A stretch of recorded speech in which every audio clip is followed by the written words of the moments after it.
Aujourd'hui, appelé par Barack Obama à renouer le dialogue, notamment sur la question du nucléaire iranien qui continue de faire débat. Barack Obama, plus tôt dans la journée, qui laissait la porte ouverte au dialogue. On va voir ce soir si Mahmoud Ahmadinejad y répond. Voilà, je vous propose d'écouter tout de suite le président iranien. Au nom de Dieu, le clément, le miséricordieux, que la prière et la paix soient sur le prophète, sa famille et ses compagnons. Ô Dieu, fais en sorte que l'imam Mehdi se révèle. Garantis-lui santé, victoire et fais de ses partisans, ses adeptes qui attestent de sa légitimité. Chers collègues, je remercie le grand Dieu qui m'a permis d'être dans ce lieu mondial. Avant tout, je voudrais faire une prière envers les personnes qui ont été tuées au Pakistan et je fais une prière pour eux et je dois dire que nous devons être de tout cœur avec eux. Et je veux dire à M. Joseph toutes mes remerciements et lui souhaiter un très bon avenir. Chers amis, dans les dernières années, nous avons été face à des problèmes importants de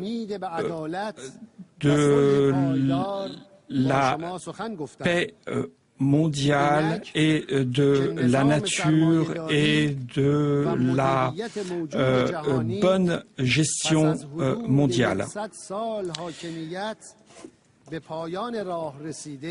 Maintenant, nous avons pu faire un point et une réponse par rapport aux besoins du monde et nous continuons à travailler dans ce sens.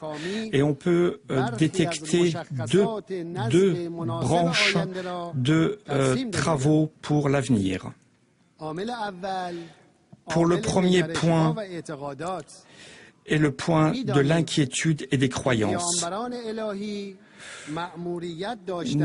Nous savons que la loi divine devait imposer l'amour et pour la réussite mondiale devait être fournie à tout le monde. Les personnes devaient réfléchir, apprendre pour mieux comprendre la vérité et s'éloigner du nombrilisme. Cela est toujours vrai. Et chaque prophète doit transmettre à son successeur une religion qui est adaptée à son époque et qui se complète. Et cela a été le cas jusqu'au dernier prophète. Et en parallèle, ceux qui ne pensent qu'à eux, les égoïstes,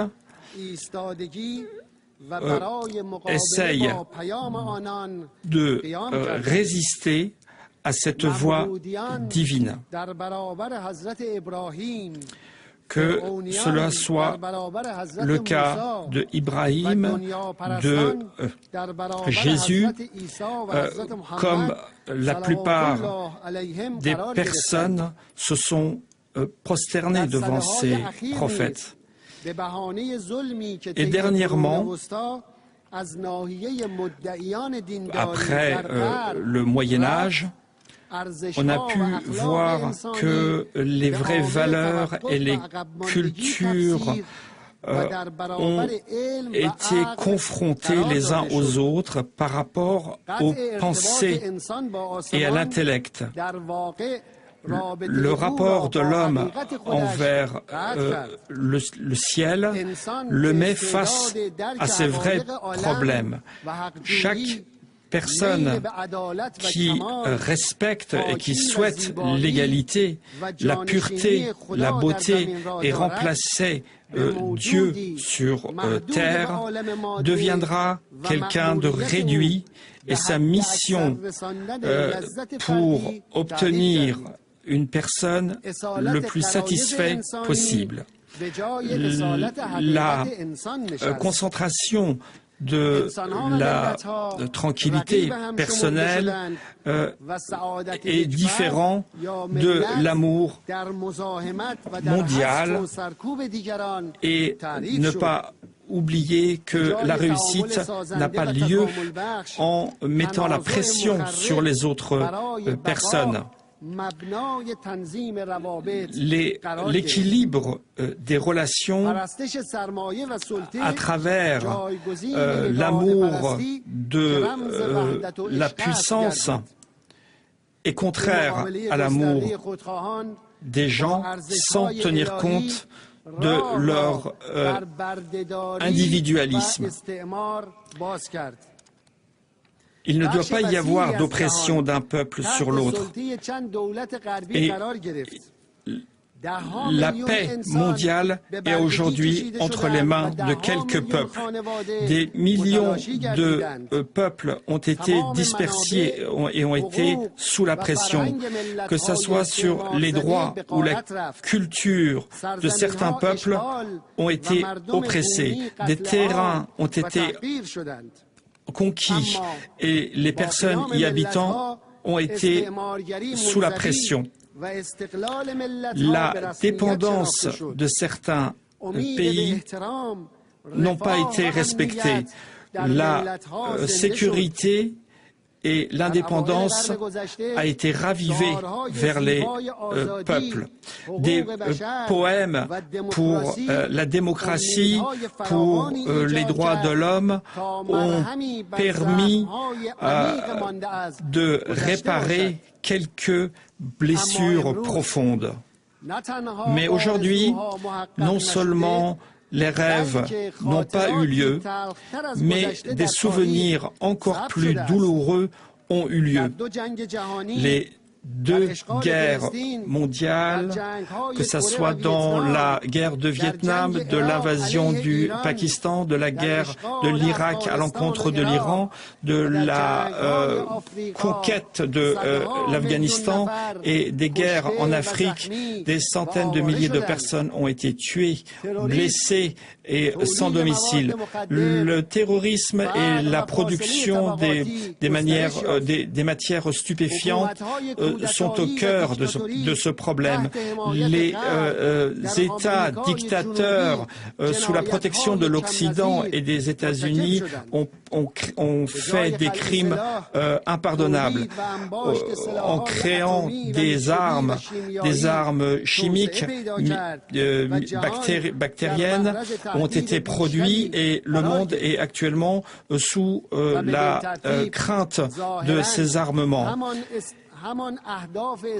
Et les buts des pays qui souhaitent mettre la main sur les autres, de créer l'esclavage, ils ont continué dans ce domaine. Maintenant, sur la deuxième voie, c'est la gouvernance mondiale et de créer une gouvernance mondiale. Que ça soit au niveau de l'Union européenne ou de la gouvernance, ont souhaité avoir la main sur l'ensemble de ces directives.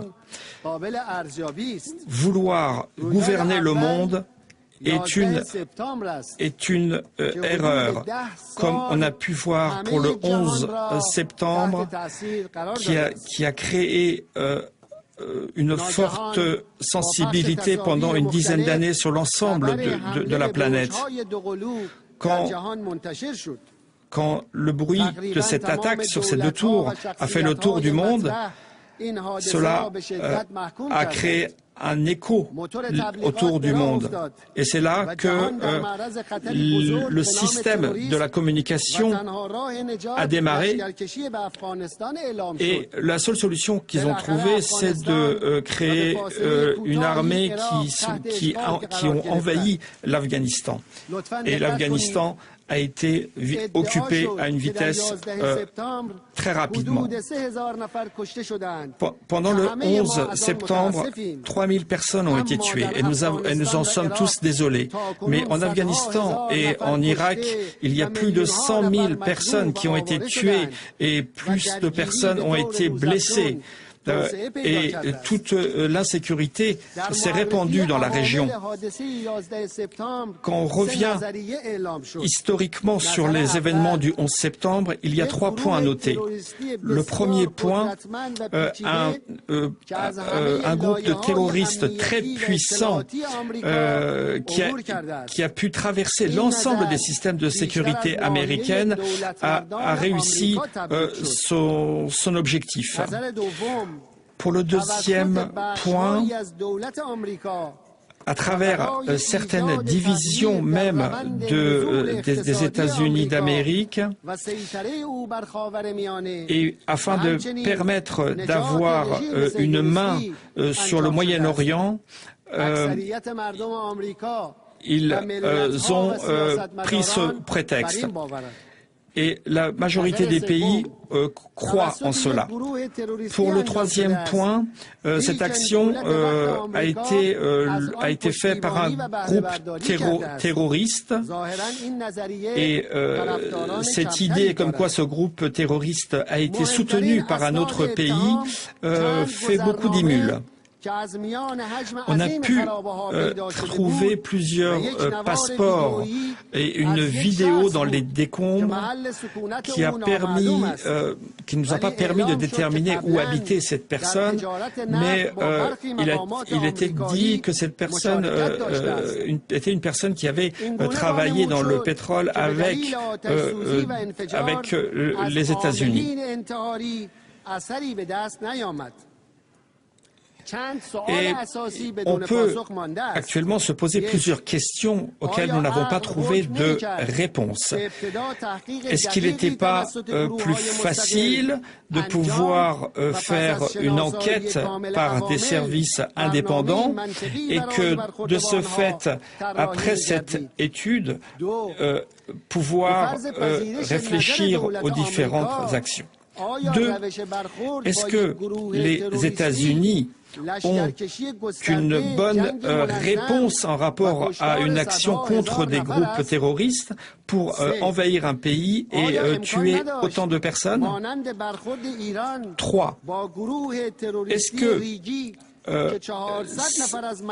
que pouvoir répliquer contre un groupe terroriste, intervenir dans les affaires internes de l'Iran, est-ce que c'est une bonne chose?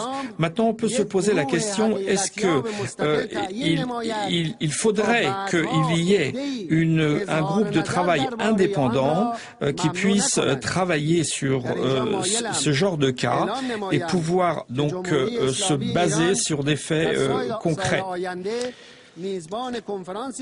Nous souhaitons que l'Iran soit au cœur d'une conférence qui accueillera donc différents organismes où on puisse travailler sur le cas du terrorisme à travers des experts, à travers des sociétés de communication.